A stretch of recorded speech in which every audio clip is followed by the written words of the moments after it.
And he had a sanitarium in Baden-Baden, and there he practiced massage for people who came to him for analysis, and analysis for people who came to him for massage.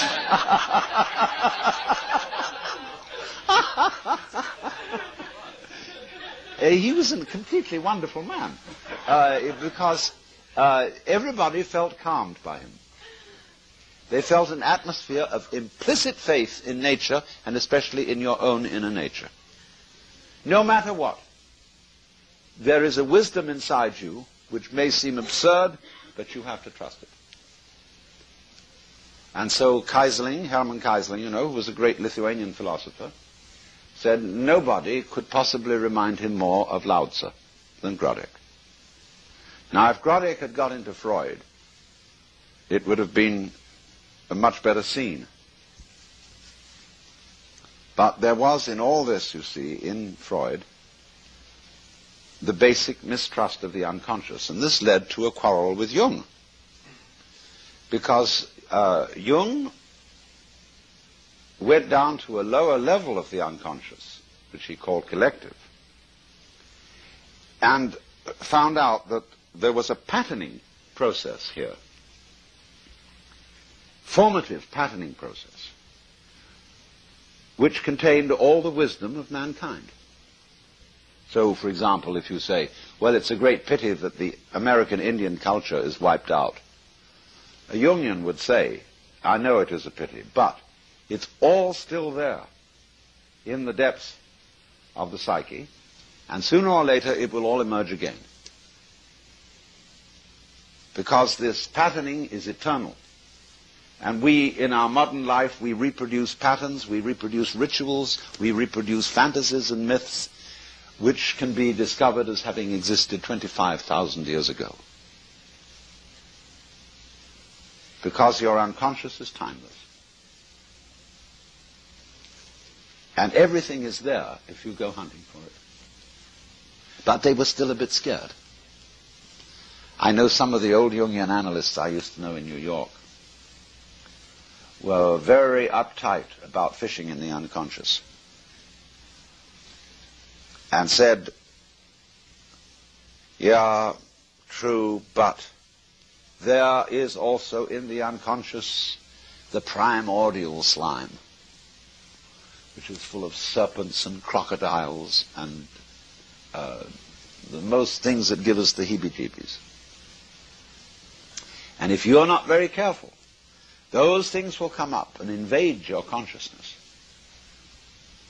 Also, there are not only serpents and crocodiles and all those creepy crawlies, as the ghoulies and ghosties and long-legged beasties and things that go bump in the night. There's also the divine. And if you're not very careful, you can be inflated by the divine. You can suddenly have a mystical experience. Supposing you're kind of a half miseducated person, like most of us are, who takes LSD, and suddenly these unconscious contents come up and you discover you're divine. And you think you're God. And you take on all these airs and graces. I mean, the people like Meher Baba, who ran around announcing that he was personally in charge of the universe and expected to be treated as such. Well, we put such people in the nut house. That's what they did to Jesus. That's intolerable. And Jung was right, in a way, when he said that is inflation. It is turning your ego into God instead of having God as your ego. Because it didn't understand. You have to, in other words, obviously, if you are going to let up all these great energies in the unconscious, you must be wise.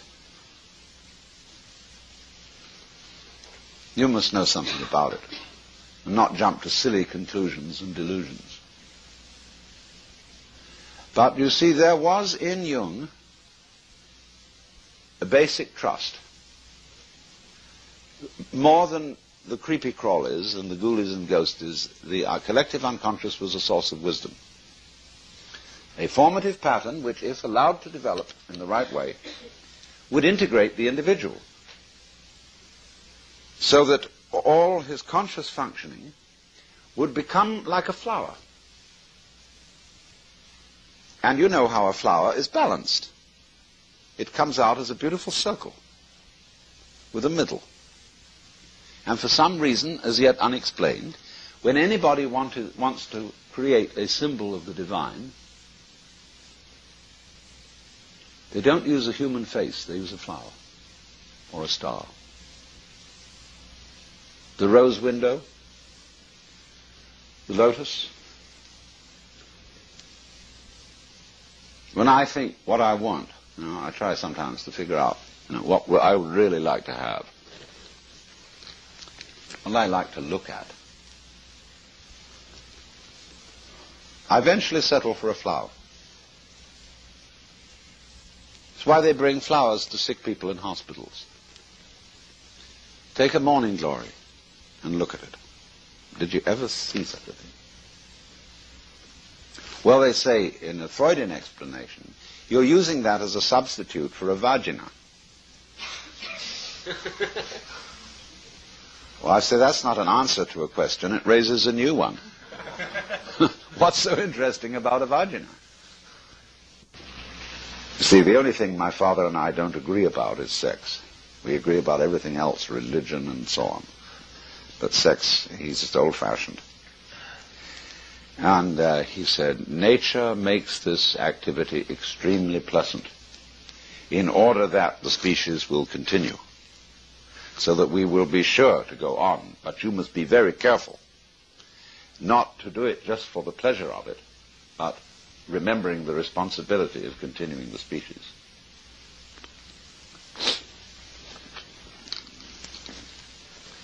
Well, then we got the population bomb. And is that going to be solved by chastity? I doubt it. Taking a rather realistic view of things. No, I don't think that when I ask myself, what is the point of continuing the species, we get back to the thing I was raising this morning about survival. Why go on? What's it about? Do you live to eat, or do you eat to live? Personally, I live to eat.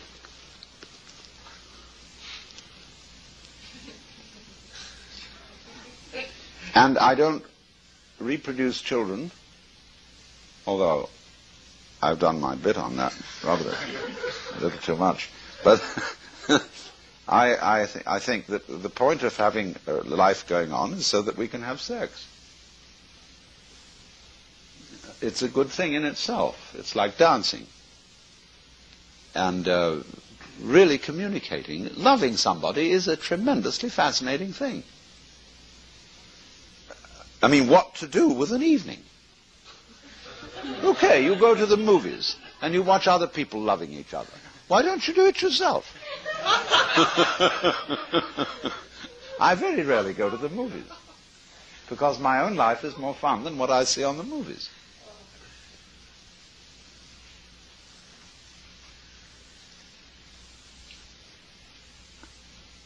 Now, will you see what I'm doing? I'm ringing around a whole lot of subjects and ways of looking at certain topics which show us that it ain't necessarily so. Things are not necessarily what they seem. And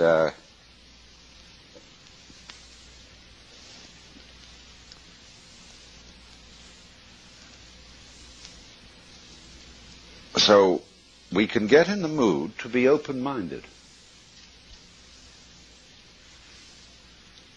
Now, that doesn't mean that you are merely lax in your opinions.